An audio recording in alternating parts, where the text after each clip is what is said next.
This program is rated PG. It contains themes and scenes which may not be suitable for very young audiences. Parental guidance is advised. Be advised that the views and opinions of the hosts and guests do not reflect those of the station.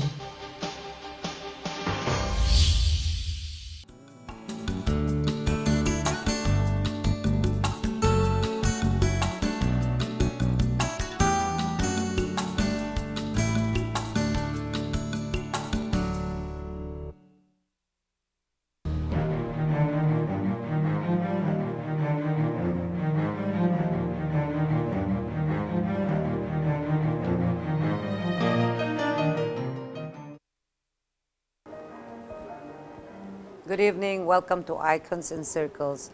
This is Consul Annette Ablan. For tonight, we're going to talk about the Bayanihan spirit, the wider picture. And with me is an architect who is at the crossroads because he wants to go into, more meaningful, how would I say it, social responsibility, advocacy.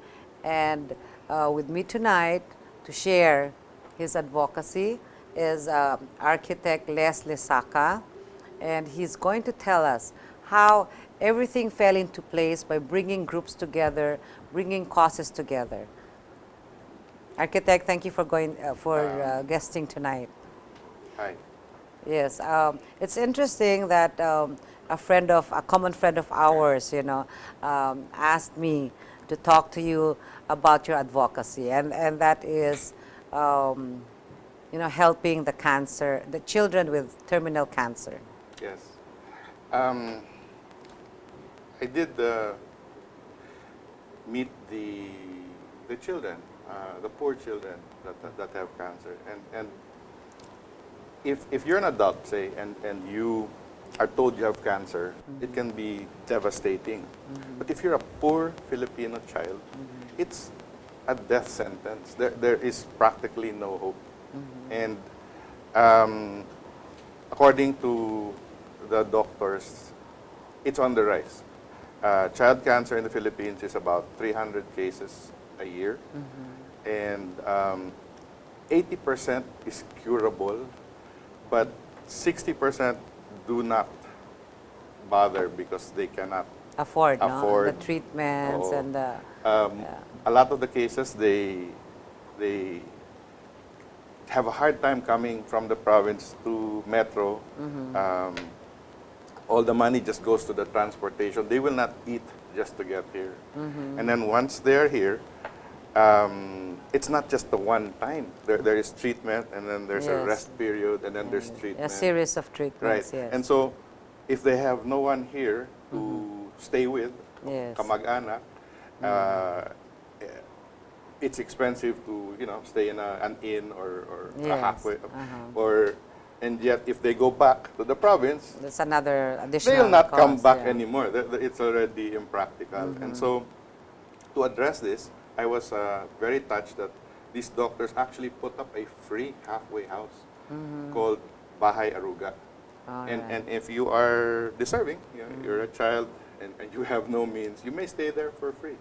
And they provide food, a place to sleep, including your kasama, medicines, and So life these are the ones. programs. This is the Bahay Aruga, no? This is on the ground floor of Bahay Aruga. Yes. Those are the cots. And, So of course their parents can stay with them, or well, usually not. Usually it's one, because whoever else is left in the province to take care of the others or their businesses also. so they can leave their children with Bahay Aruga. There's food. That they have a library that come from donations. They even have a library of toys. So you can go there, borrow a toy for 4 hours, play with it, put it back, get another toy. There's feeding, and Oh, that's wonderful. Oh, they are also celebrating. this is one of the feeding sessions. And this is growing. There's actually a second halfway house already. Oh, all right. It's gaining momentum. It's being run by a priest. And at the moment, how many children are you taking care of over there in Bahay Aruga? I'm not sure of the capacity, but I see like about 30 cots when I go there. And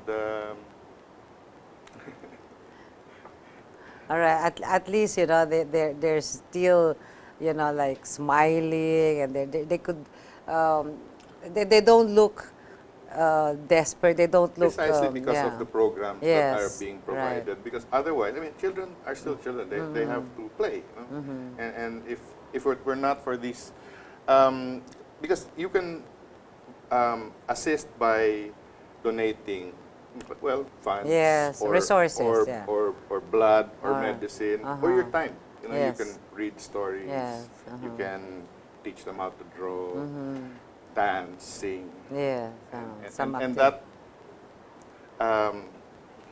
that gives back the quality of life Yes. to the child while they're waiting for the next treatment. Oo. So, sino mga kasama mo dyan, architect? Sino yung mga taong involved dyan?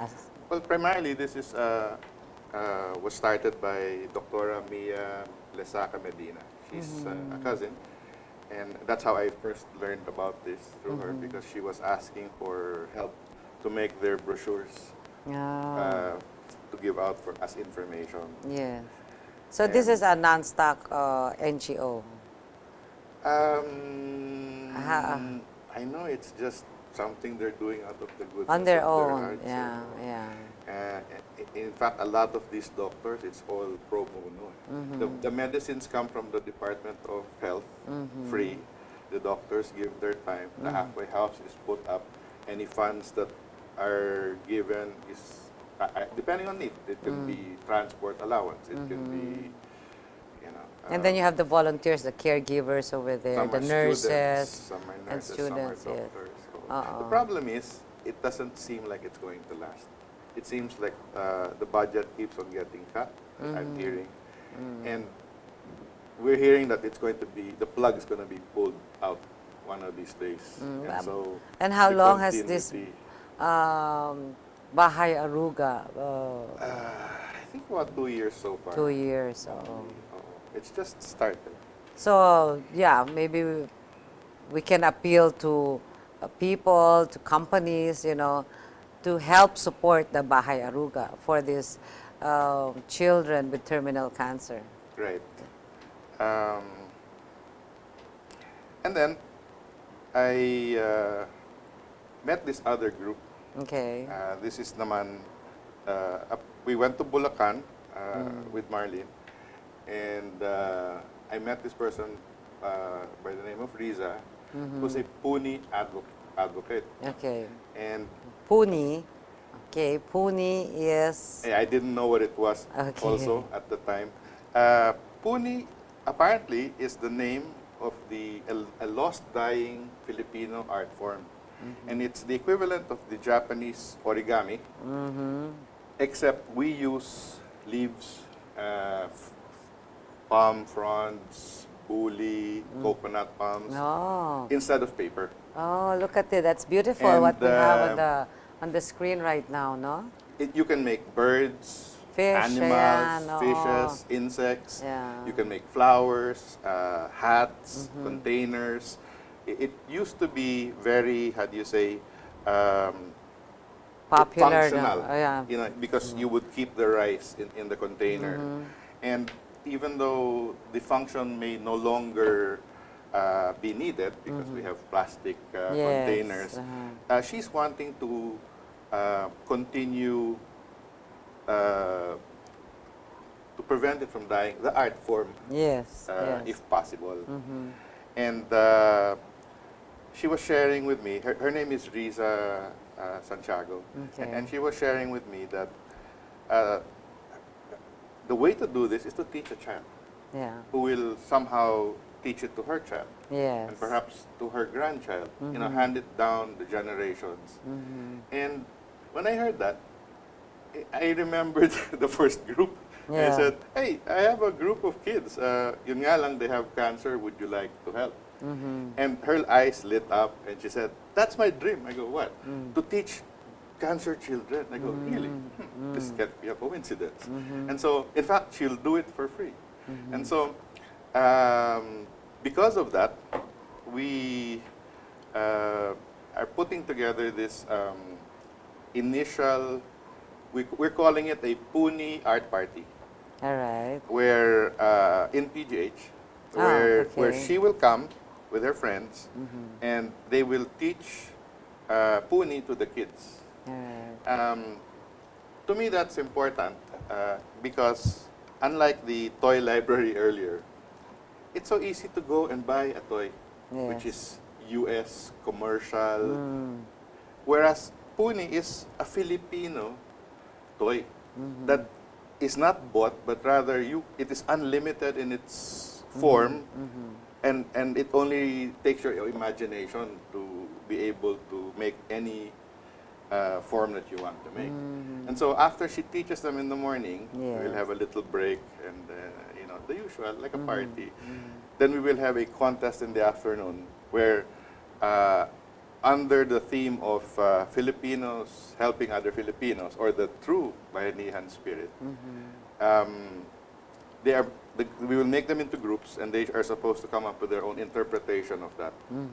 And so there will be judging, and in order to encourage that creative spark, there will be prizes that will be given to the winning team. All right.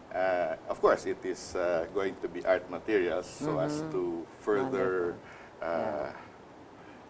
encourage that creativity, you know. All right. And we're all excited. Okay, so this is the first time it's going to happen. Okay, the two groups coming up together, the children with cancer, and the PUNI group. It's the first time that they'll come together. Right, right. And we were trying to figure out how to come up with a way to encourage the donations. And we realized that the PGH is a foundation.